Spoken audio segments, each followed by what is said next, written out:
Hi, my name is Bill Connor. I live on the river. I had a place called Lost Style from 1966 and sold it in 1980. And now I'm going to take you to my barge where I have lived since 1980.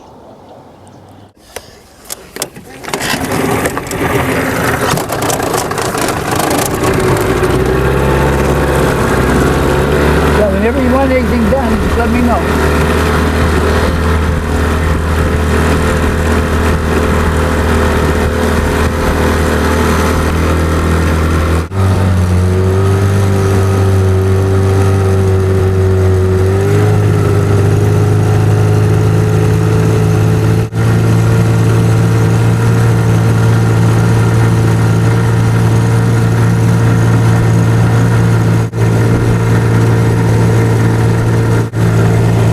To get to town, I have to leave my barge by boat, and I keep my car at Windmill Cove. It's about 2.5 miles, 2 miles from my barge where I live to Windmill Cove in my car.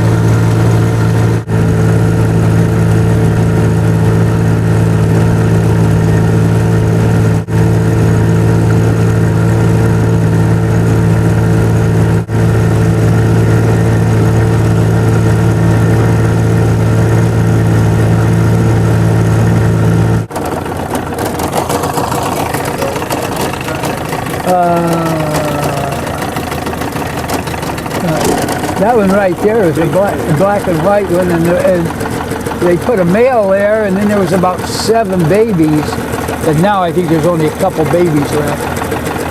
I had a fire. Where do you live? Do you live here?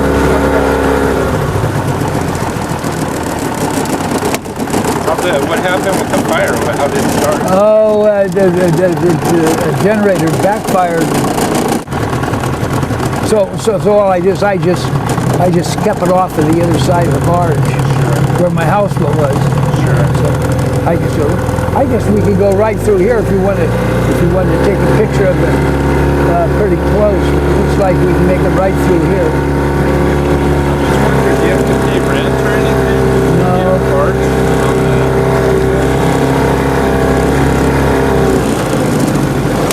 Whoop, whoop, whoop. That's a mailbox there. Do they deliver mail? Yeah, it's the oldest mail route in California. Really?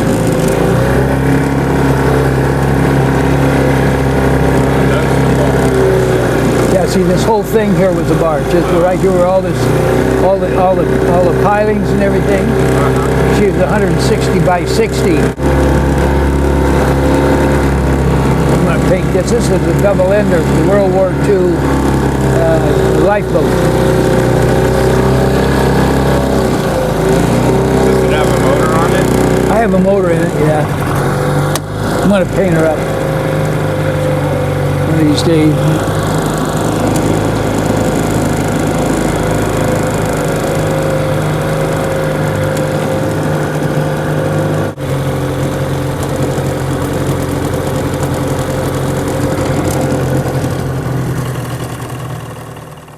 The houseboat is a George Ladd rental houseboat built in 1966, and I've had it since probably about 74, and I once owned Lost Style from 66 to 80, and so when I sold Lost Style, I moved the houseboat and live on it all the time. In addition to the houseboat, I have a barge. It's 160 by 60, built in 1903. That's the year that Orville and Wilbur Wright found out that you could fly something heavier than air. That's the same year that they had the car race from San Francisco to New York. The barge was built as a clamshell steam-driven barge, built of wood. She was built so that she could build the levees. The levees, as you see, with a clamshell dredge. In 28, she caught fire, and they pulled the steam out of her and the superstructure, and they used it for a snag barge up and down the river, pulling snags out of the river. And then she was used by this house mover and moved to town of Port Chicago from when the government bought the town of Port Chicago. He took the houses and put on the barge and moved them to Stockton. And part of 88, when they were clearing the houses around Hayward, she broke loose and he gave it to me. I had it at Lost Isle for a while. When I sold Lost Isle in 1980, they didn't want it, so I moved it. I took it and I moved it out here. I like the barge because she's the last wooden barge on the Delta that built the levees. All the rest of them pretty well burned up. So I have been living out here since the 80s, and I had thatch roof, and I, mostly stuff that picked up from the Delta, old used wood and everything. And a few years ago, it caught fire. And she caught fire, and luckily I was able to contain the fire on this side of the barge, and so it didn't affect my houseboat or my tool shed, but burnt the rest of the barge up.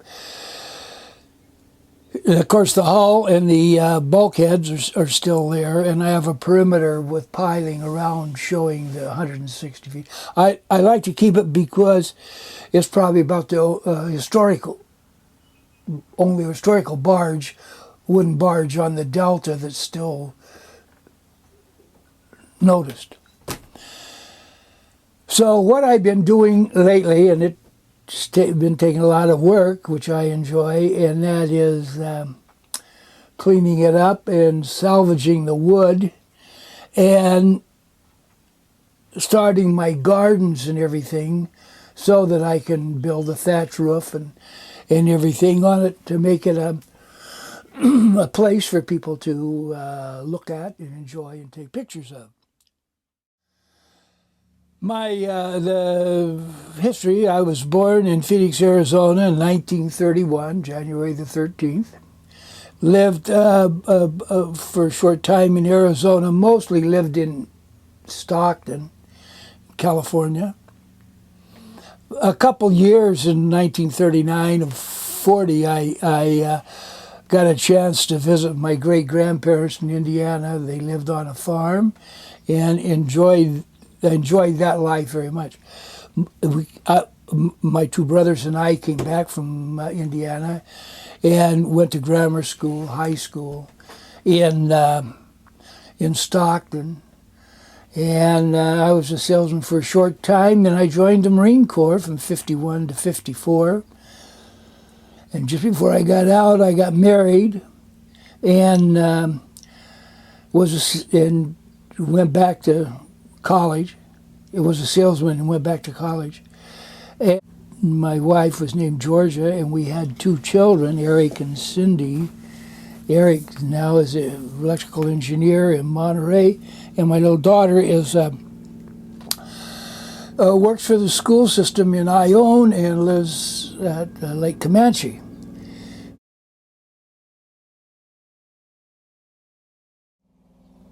After the Marine Corps, I was a salesman, had a chance to buy Lost Isle. Between the wife and I, we made it a success, known throughout the world. And then in 1980, a group of people from Los Angeles came down, wanted to buy it, and the wife didn't want me anymore, so we sold it, and she has a home in Stockton, and I live out here, and I've been living out here since 81. Well, tell us about the Lost Isle years, how it was a family-oriented enterprise with animals, and you Yeah. catered to the houseboat. Yeah, it was really, really unique. The wife really never worked in a restaurant before, and I had worked in a restaurant when I was in high school, but it never really tended bar. And so we were endowed with a bar and a restaurant. And when we first started, well, then we didn't have any money, and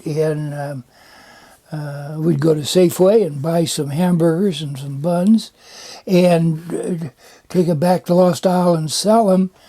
And then that way we could buy 2 hamburgers and buns and take them back and sell them. And that's the way we started developing this 52-acre island at Lost Isle. And we had the bar and the restaurant and everything. And we were very fortunate because at that time, houseboating was a big thing on the Delta. And one houseboat rental had like over 100 houseboats. And Lad had a houseboat, and Uncle Bobby's. There was quite a few houseboat rentals. And a lot of these people came from Los Angeles, and they were engineers during the Sputnik time in the 60s. So they would come and rent houseboats, and a lot of the marinas really didn't care for the houseboats because they said they just wanted water, information, and a place to empty their garbage. We felt differently and welcomed them. And being engineers, they were pretty analytical, so when they took their map back, well, then to Los Angeles, when people would ask them, well, what's it like to rent a houseboat? And they would show them the map, and with X's on places not to go, and Lost Isle was the place to go. So it just about got to the point where the rental houseboat companies would just say, here's the way you start it, here's the way you put it in gear, and here's how you get to Lost Isle. The nice thing with, if they got stuck at Lost Isle, there was really no hurry to leave because we had the food and the ambulance and everything for them right there. Then we served a 12-ounce ribeye with baked potato salad, dinner roll, wine, kept it very simple, and had simple drinks. I instituted the Mai Tai, 50-cent Mai Tai, and it went over very good. People come in and maybe buy many of them. And we had plastic cups that had Lost Isle on them, and a 9-ounce glass, and we would serve drinks in that, so a lot of them had drinks to go. And people would buy the cups because I could buy cups wholesale out of Nevada and sell them cheaper than most of your grocery stores could sell plastic cups. So a lot of people from San Jose and all over would buy the cups to take home. I started a screen painting. I got a screen paint, and I found out how to screen paint. So we would buy inexpensive T-shirts and had Lost Isle on them. And where you normally go to a resort when you're on vacation and maybe buy a pipe or buy something like that pretty expensive, I could sell those T-shirts for practically nothing. That afforded people to come and buy their kids T-shirts and grandkids T-shirts as gifts. So a lot of people would buy them and take them to Los Angeles or San Jose and give them to their kids, and they were running around with Lost Isle T-shirts on. And then when people would come, well, then you had to take their shirt off, and I could put Lost Isle on them, or their trousers, or bathing suit, or anything. So it was a fun place. I think the reason why Lost Isle was successful is because everybody would like to live the way I live. They can't. You know, sometimes they try, but they can't, because what happens is they don't have the wherewithal, or they don't like the single living. They can't entertain themselves. I like to read and do poems and listen to radio. And with Lost Style, once I sold them on the idea that the only way they could get to this place was by boat, they then felt that this was their island. And I tried to impart that, you know, to take care of the island, that this was just like theirs. And we were very successful because we had people from San Jose and all over that would bring their friends and everything, because they figured the island was theirs. It was their island. And this stopped all the bad people, because bad people don't like to be around good people. And the people took care of it, and took care of me, and took care of the island. Tell about, you had some animals on the island and things for kids to do, right? We ran across Dirty Ed. He was worked at the zoo, Mickey's Grove, and he would bring animals, and he brought pet monkeys that nobody wanted. So we had monkeys, and we had peacocks, chickens, and goats and sheep and burros and ponies on the island. And this afforded a lot of people and kids a chance to pet and see animals in their natural state. And then about 1937 or 38, Polly Paris Shoe Company in Stockton had some benches out behind the shoe place, and they had outdoor movies, and people could come free. I remember people were pretty poor, but families would come and sit on the benches and watch movies. And so my little boy and his buddy ran a 35 millimeter camera, and we'd get film out of the Stockton Library, and I painted some plywood, and they would run movies. So in the evenings, well, then the kids could sit there and eat popcorn, Cracker Jacks, candy, and watch the movies. And that went over very well. In fact, every once in a while, somebody will come up to me and say, "Didn't you have movies at Lost Isle at one time?" And I'd say, "Yeah, well, we had movies." So it's entertaining for children and for grown-ups also. And it was a little risque, but we had church groups out, and we had baptized people, and we had a lot of Sea Scouts, because a lot of the marinas really didn't care for the Sea Scouts around, but they liked to come to Lost Isle, and they were very entertaining, putting up their A-frames and showing the customers knots and showing customers boats. And the nice thing with Lost Isle was people are proud of their boats, and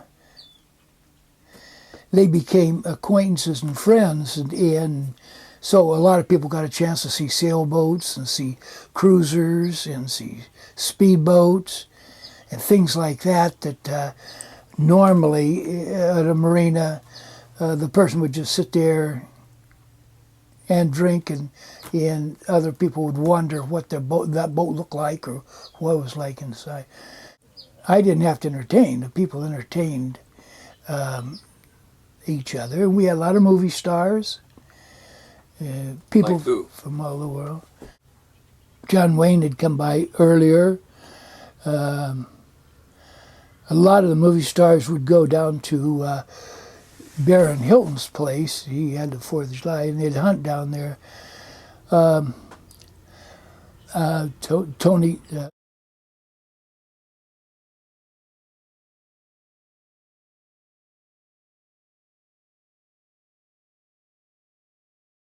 Scorched and burnt.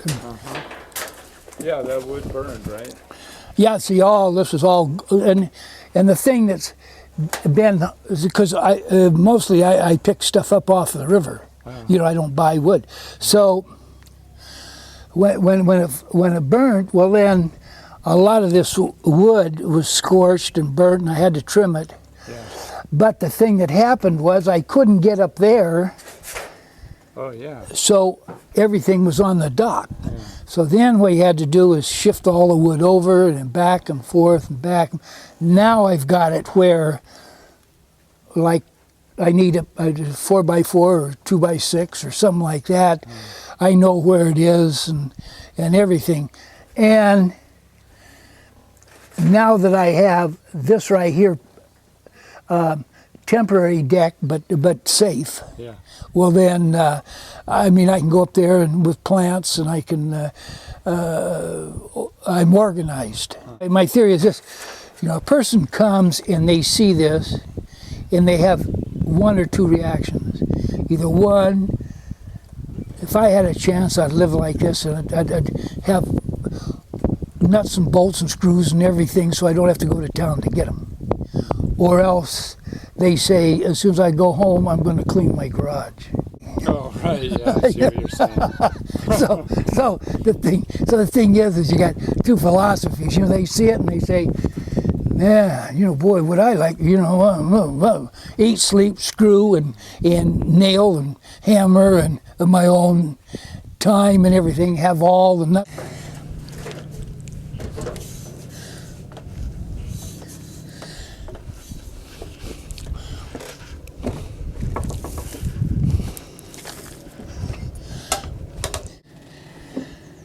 So this is the barge. This is where I'm building a starting to build a thatch roof. And my plants, trying to get my plants going and everything so that when people come by, they can take pictures. There's not too many places to take pictures. And I figure, you know, once I get a little thatch hut up here and everything, and my plants of banana trees and everything, then people will come by and they'll park their boat and they'll take a picture. You know, I don't care if they're naked, I don't give a shit. But when they go back to San Jose or something, you know, they can say, yeah, I was out on the Delta. And yeah, it's an attraction, basically. yeah, and then everybody say, oh yeah, I passed that place. I think it's kind of like my great aunt was Sara Winchester. She kept building different rooms and different. The myth was like she felt that like the spirits would haunt her if she stopped building, right? Yeah, something like that. Yeah, my dad used to go there quite often when he was a kid. You know. He was her brother.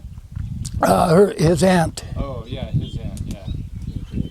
I don't go like to town and buy wood. You know, a boat comes by and I tear it apart and build. Yeah, and this right here, these are just starting. This is a banana. This is elephant here, but this is a banana tree. I just went by this people's house and they let me dig some up, and those are little. See, they'll come up nice and pretty. What kind of flowers are those? They're not morning glories. Oh, I forget. They're the same color as poppies. Yeah, But they're not puppies, right? No, they're real prolific. I open them up and put the seeds down. Yeah. And these right here are morning glories. And these right here, I found a tree of a thing with a whole bunch of these. These are palm, the fan palm, and I've got them going. And this is a banana tree here. We've been getting seals. Do they ever come up and rest on your thing? No, I've never had them here, but here, this right here survived. What was that from? That's what they call a telegraph. Uh-huh. That was on big ships. Yeah, that's where you tell them like how fast to go, right? Right, yeah, the engine, down the engine room, and bells, ding-ling, ding-ling, ding-ling, and then down below it tells them, to the right, to the left, fast, different, forward. So it came off a ship. Yeah, off a ship during World War II, and that's solid brass. Whoa. Maybe the name of the ship is on here somewhere? Dimmed? No. Yeah. That's pretty cool. Flying over Lost Isle, and they collided. Oh, geez. One went into Rindge and one went into McDonald Island. They just crashed and went down. And the FAA came and got all the parts. But I have, and it's around here somewhere, I have a green drop tank that came from the 25. I had it around here. Maybe Rocky took it and sold it. Maybe. What kind of plane was it? The B-25s, two of them. Oh, right. They just crashed into each other right there where the palm trees are down there. And one just spun out down here, and one spun out over on Rindge, on the McDonald. And it's around here somewhere. I had it around here, down in the bottom down there,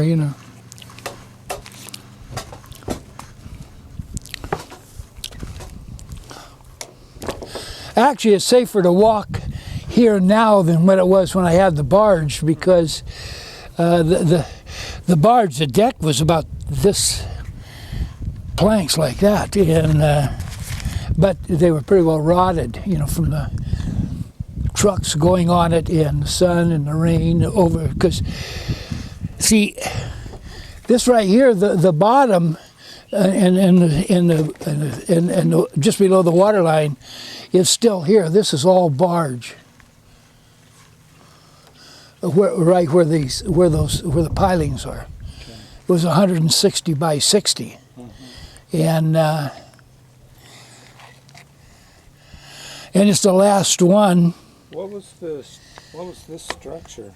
Well, this right here, you see, had the wheelhouse and had what this had was a great big boom.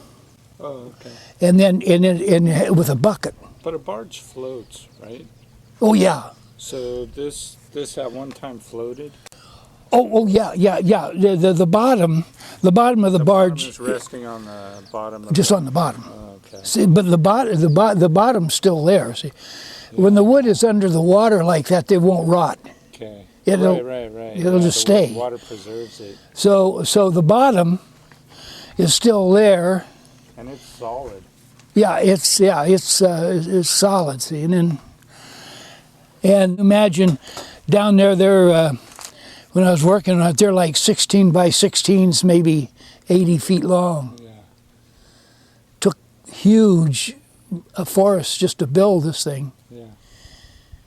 Yeah, there's shows on Discovery or something where the guys go in rivers and try to find wood that's like really old and use it for, I forget what they use it for, but they'll find old boats and then they dry them out and sand them down to use the wood for building. Alone I walk the delta sand. A pearly shell is in my hand. I stoop and write upon the sand my name, the date, the year. As onward from that spot I pass, one glancing blow behind me cast, a wave comes rolling high and fast, and it washed my line away.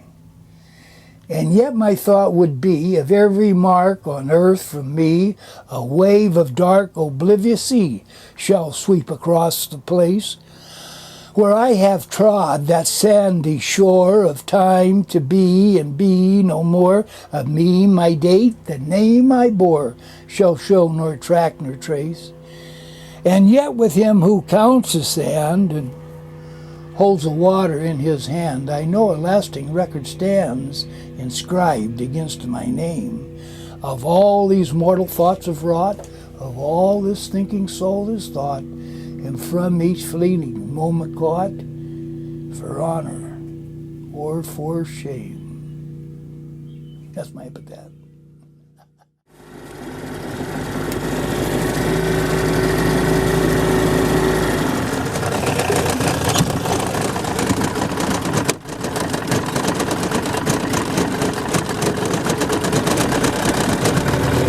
Well, good. You can tell your friend that you met. That you came out in the Delta. I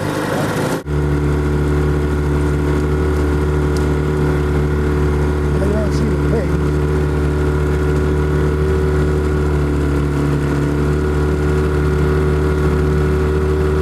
You hear the pigs at night? Pardon? You hear the pigs at night? No, they don't make any noise. And see the pigs. And I didn't.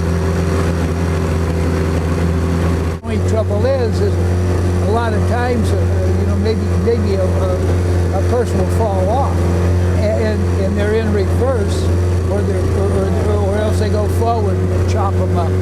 That's what happened to the girl that lost her leg. Just stay off that platform. Oh yeah. Best to just stay in the boat.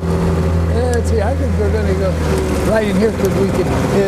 I think it's easier to get up in here than.